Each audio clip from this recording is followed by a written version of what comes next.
Hello to you all, you awakening wonders, as Russell Brand likes to say. I'm sorry, did I just highlight another potential conspiracy nuthead on YouTube who happens to have a massive following?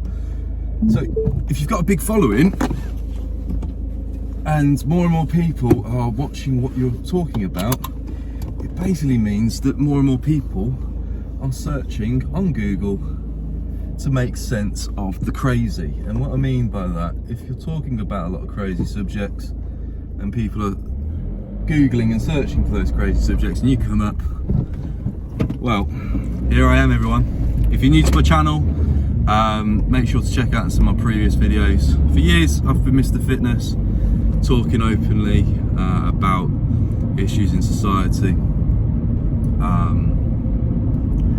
But I've mostly been focused on fitness, nutrition and lifestyle. But as a trainer, of almost 2 decades, helping tens of thousands of people transform their lives, I feel with all the tyranny and the nonsense that's been happening in recent years, I need to be a bit more outspoken. Why?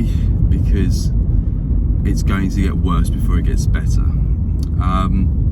So I can't mention the individuals in question. It's not fair to do so because I don't want them losing their jobs, but I speak to some of them on a regular-ish basis, and I've asked some simple questions. What's it going to be like this winter within the NHS and within hospitals? And to be honest, they anticipate it's going to be much worse than the previous years.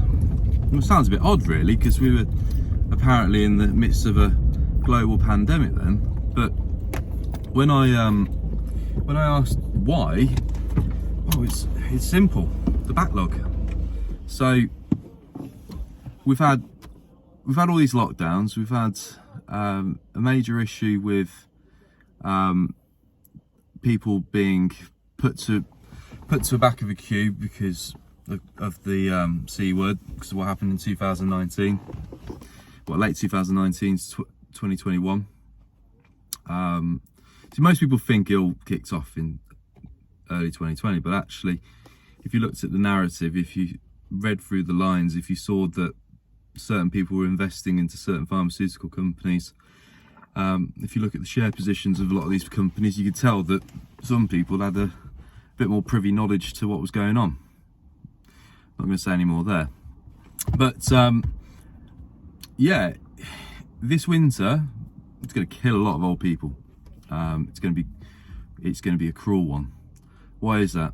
Because a lot of them are going to struggle financially and they're going to have to choose between heating and eating. Now, obviously, that's common sense for most people. But you see, the winter, especially late December, straight through to February, it's the coldest period here in the UK.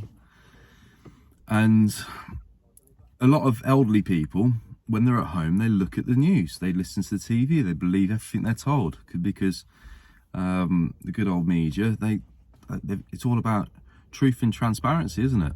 So what have they done this summer? They've just scared the crap out of the elderly, into saying if you turn your heating on, it's going to cost you a fortune. Even with your little check payments, it's still going to cost you. So a lot of elderly people are going to cut back massively on their energy expenditure, and unfortunately what people don't realise as well is one of the most worst affected areas, especially in lower class society, which is a lot of people, is the likes of increased inflation hurts the lower class elderly especially. Why? Well, because their income's capped. They're not out working, they can't earn any more than they're already given. So it's all well and good giving them a small amount of gesture money to go towards their bills.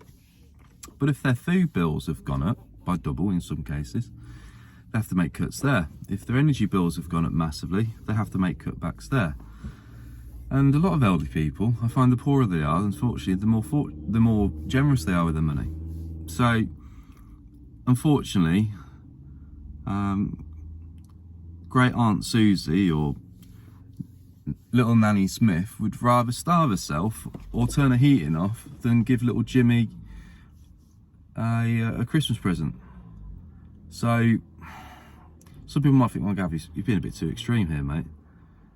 But I've heard some horrific things recently. I've heard that there are people who are waiting on the back of ambulances for hours upon end who should have been treated. I'm hearing that hospitals are refusing patients. I heard that a child died recently because because the phone wasn't answered within 17 minutes. It took 17 minutes for the 999 call to be answered. It's just ridiculous. It's disgusting. And this is what happens when we close down a whole country, and those who've always been ill or were slightly ill get more ill. When we go on a jabbing spree, and we also lock everyone down and destroy everyone's mental health, sanity, businesses, lock, stock, the lot. So, am I that excited about Rishi Sunak coming into power? No. He endorsed the tyrannical attitudes of the new government. He was there giving out free money left, right and centre. But I knew we'd all pay for it. So everyone's bills have gone up. The debt's come in. And at a time where inflation and interest rates are going through the roof. So you can read through the lines, you say, oh no, it's all coincidental, Gav. I'm sorry, I don't believe in coincidences. This has all been orchestrated, it's all been planned. It's how do you have the whole UK culture, Western culture, more dependent on the state. We're going to go more into a nanny state. I can see over the next 5-10 years, we're going to have more of a nanny state. And if you don't believe me, look at the World Economic Forum and search for Rishi Sunak and type in central bank digital currency. I've been studying cryptocurrency for the last 6 years. I know a lot about it. I've been following the lawsuit in depth about XRP and Ripple with the Securities Exchange Commission. And it's all, and the Bank of England is in bed with the likes of Ripple. The World Economic Forum is in bed with Ripple. So it makes sense for people to assume that because Rishi Sunak's very interested in CBDCs, part of the WF, and the likes of Ripple is part of the WF, there's clearly been conversations there. So on one hand, we'll go through a transitional period. Things would be nice, it'd be exciting. Why? Because there'll be a lot of free money being floated around. People have, like, as they call in America, stimmy checks. Free money will be just given out left, right and centre. And it'll all be exciting. And then the money will stop.